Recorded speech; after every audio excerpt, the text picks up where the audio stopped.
Puis aujourd'hui, ma santé va quand même relativement mieux par rapport à la testostérone, fait que ma pression est redevenue quand même belle. J'ai fait de la haute pression suite à l'accouchement, par exemple, fait que j'étais encore médicamentée pour la haute pression.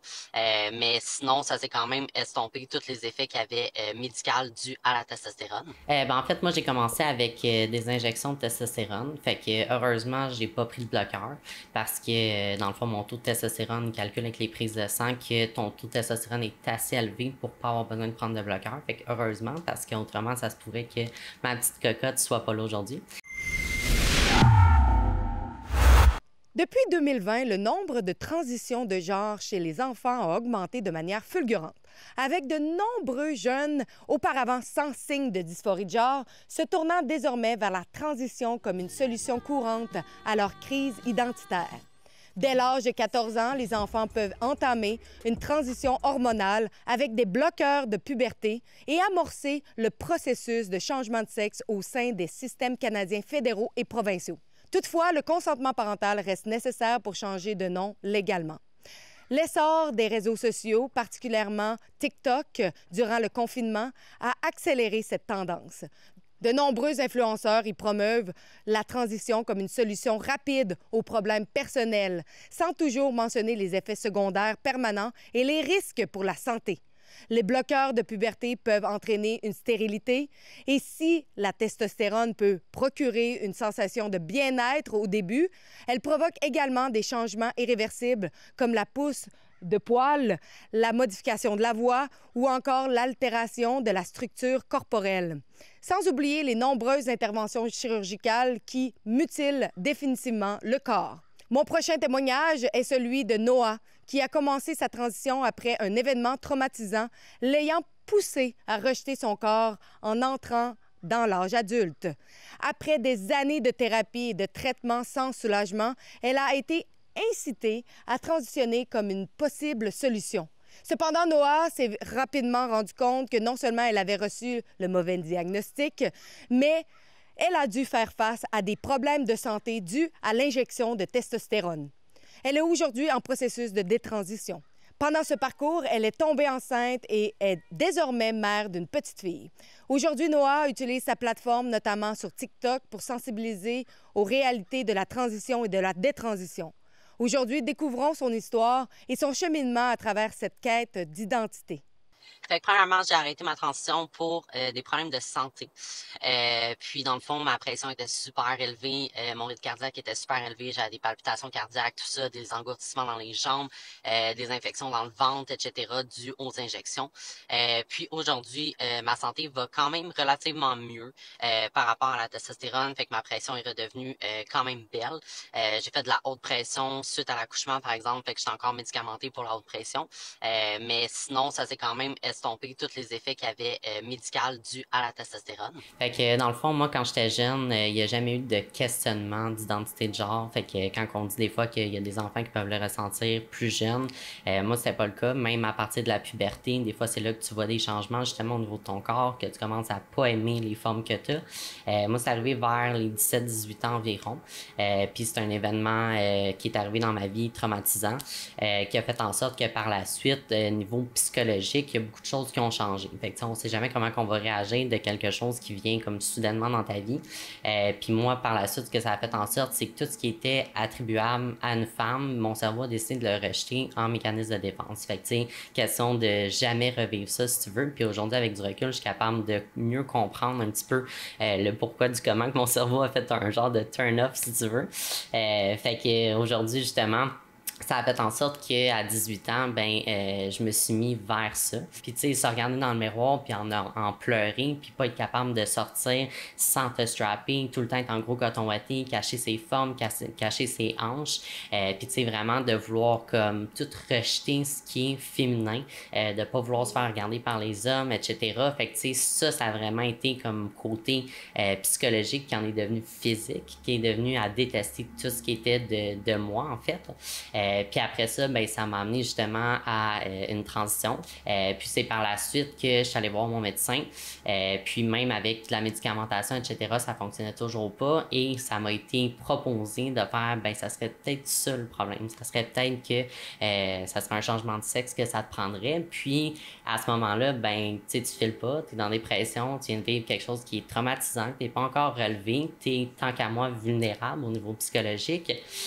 Puis la testostérone, ben après ça, tu vas voir des vidéos sur YouTube, tu vas t'informer, tout ça, tout le monde a l'air de triper sa vie. Tu écoutes des vidéos sur des gens qui commencent à prendre la testostérone, sont super heureux, il y a un regain d'énergie, fait que tu te dis, ben Colin, c'est peut-être ça que ça me prend. Puis vu que j'étais déjà dans un style lesbienne, comme plus masculine, ben j'étais comme, tu sais, dans le fond, c'est pas vraiment différent, c'est juste je vais avoir un peu de poils d'en face, puis fait que, tu sais, pour moi, ça sonnait, puis ça résonnait pour moi. Fait que je me suis enlignée vers ça par la suite. Avant qu'on parle des effets positifs de la testostérone, j'aimerais que tu nous expliques les problèmes de santé que tu as eus suivant la prise de testostérone. Ben, en fait, moi, j'ai commencé avec des injections de testostérone. Fait que, heureusement, j'ai pas pris le bloqueur parce que, dans le fond, mon taux de testostérone calcule avec les prises de sang que ton taux de testostérone est assez élevé pour pas avoir besoin de prendre de bloqueur. Fait que, heureusement, parce qu'autrement, ça se pourrait que ma petite cocotte soit pas là aujourd'hui.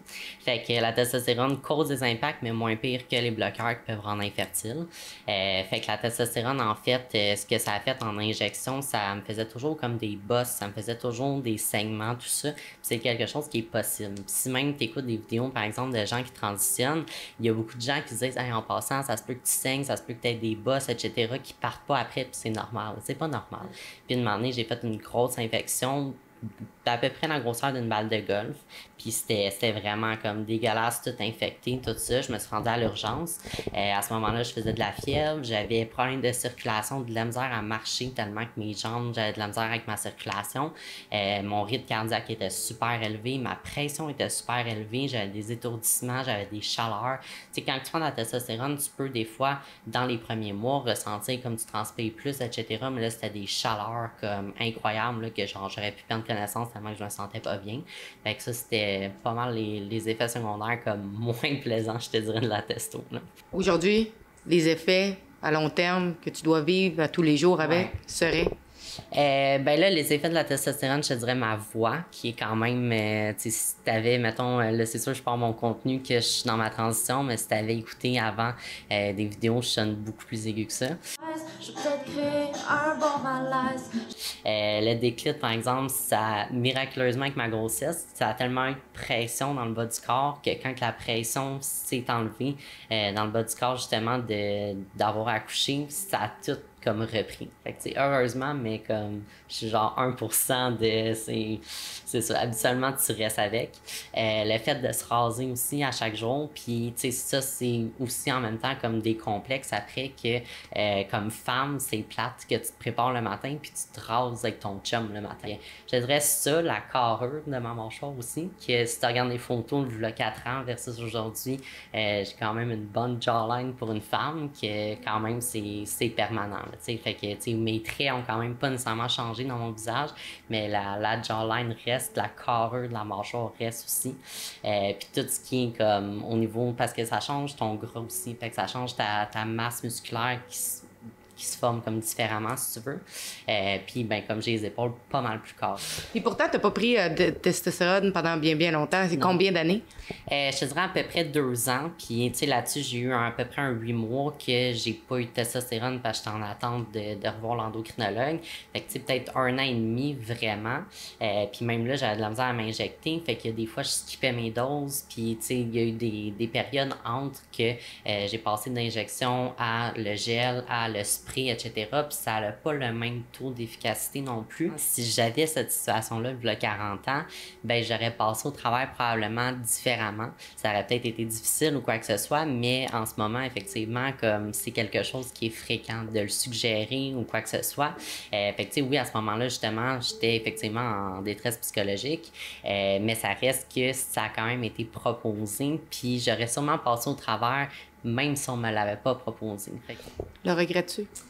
Ben, je te dirais que c'est une question qui est Un peu oui, un peu non, dans le sens que je le regrette pas au sens que tant qu'à moi, j'en avais besoin psychologiquement de prendre une pause. C'est pas. Fait que, tu sais, je pouvais me mettre en chest, je pouvais aller dans la rue. Puis, tu sais, psychologiquement aussi, ça change beaucoup de choses socialement d'être un homme puis d'être une femme. Fait que, tu sais, tu peux te promener dans la rue, il est minuit le soir, t'as l'air d'un gars, tu passes pour un gars puis tu te sens safe. Fait que ça joue sur beaucoup. Fait que je te dirais, j'avais besoin de ça pour continuer ma thérapie quand même, etc. Mais bien me sentir, de comme juste comme apaiser, là, comme je me concentre sur moi, je me concentre sur travailler sur moi, j'ai plus de regard d'homme qui me regarde. Je suis pas en train de dire que tous les hommes sont comme ça, vraiment pas, mais c'est ce que j'avais besoin de plus me sentir femme, de mettre une pause sur ma vie de femme pour comme me reconstruire, reprendre confiance en moi. J'aimerais avoir ton point de vue, ton opinion sur justement ce qu'on voit, les enfants qui sont encore quand même vulnérables, qui sont trop jeunes encore pour consentir à quelque chose comme de ce genre-là. Comment tu vois les choses? Ben moi, honnêtement, je trouve qu'en bas âge, un enfant ne devrait pas, comme je te disais tantôt, le 1%, ça se peut que ça arrive, puis il y en a des fois, mais ça devrait pas être la vague qu'on connaît aujourd'hui, qu'il y a plein de gens là, qui se mettent à questionner leur identité de genre, puis il y a beaucoup plus de jeunes filles actuellement qui transitionnent pour justement être un garçon.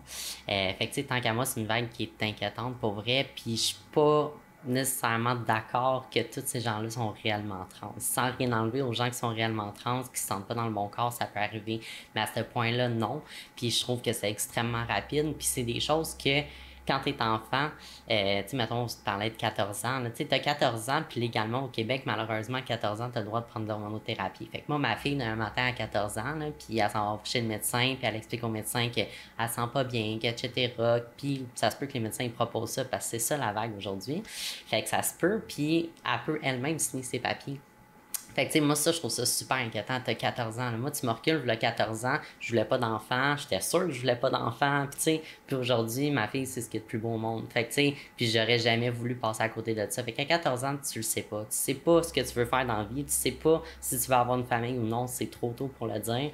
Fait que tant qu'à moi, ça te prend un adulte dans ta vie. Ça te prend quelqu'un qui a du vécu. Ça te prend quelqu'un qui est capable de faire comme non, à ta minute. Là. Ça se peut que tu sois plus fertile pour le restant de ta vie. Ça se peut que ta voix devienne de même après, ça se peut que si, que ça, c'est pas juste comme ah, c'est cool, puis ah, je vais être heureuse là-dessus, puis ouais, mais tel ami, puis ouais, mais tant qu'à moi, c'est ben trop accessible. Ce que je te parlais tantôt, que justement, 1 à 2 séances, puis t'as de l'hormonothérapie, c'est super rapide. Puis, fait que, tu sais, les réseaux sociaux, ça joue sur beaucoup, mais tu vois pas beaucoup de détransitions, le background de ça, les côtés médicaux, les complications qu'il peut avoir, le après, etc.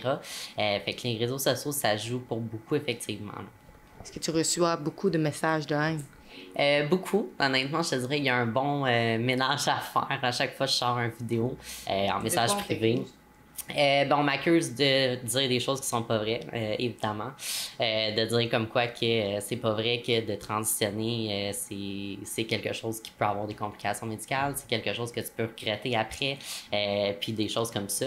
Puis je te dirais majoritairement, c'est beaucoup des gens qui malheureusement sont dans la communauté, puis que je trouve ça un petit peu étrange même, je te dirais, parce que c'est des gens qui sont pour l'acceptance, sont pour la tolérance, parfois c'est des gens qui passent par le même chemin que j'ai passé, mais je te dirais que le plus gros groupe de haine que je reçois, c'est des gens trans qui sont en transition, qui sont comme non, tu vas pas aller dire aux gens que ça peut être dangereux, tu vas pas aller dire aux gens que de détransitionner, ça peut être une bonne chose parce que ça se peut que comme c'est pas ça que tu avais besoin, puis ça se peut que les médecins se sont trompés ou que ça t'a été diagnostiqué trop tôt, puis c'est pas une dysphorie de genre que tu avais, ou tu sais, peu importe.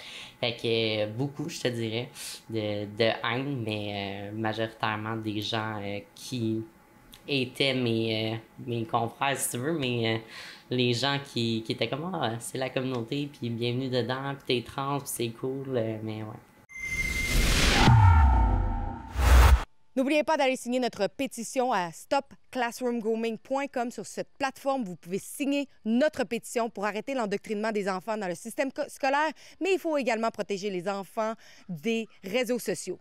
Donc, n'oubliez pas à stopclassroomgrooming.com. Merci de signer cette pétition et de la partager.